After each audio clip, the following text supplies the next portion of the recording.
very important anniversary that we have today, which is the 10-year anniversary of marriage equality in Massachusetts.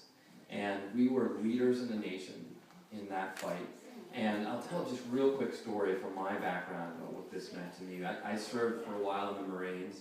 I didn't agree with the Iraq War, but I went over there and I thought it was right to serve and do my part so no one had to go in my place.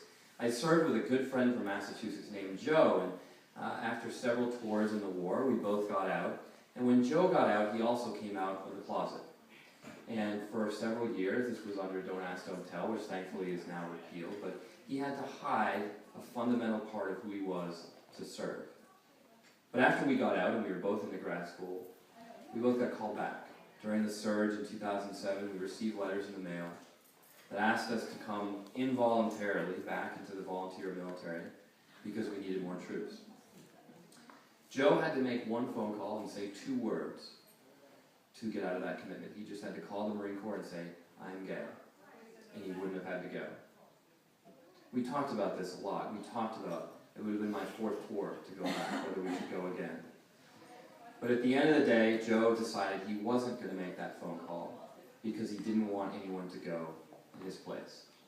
And his inspiration of service, serving even when it meant hiding a fundamental part of who he was, meant a lot to me and inspired me to do another tour in a very difficult war.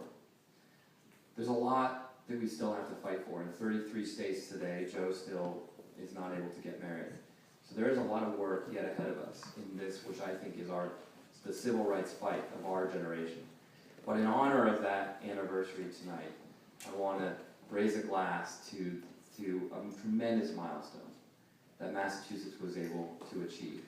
And there are a lot of things that we should celebrate tonight, but that's one of them, so please don't forget it. Thank you so much.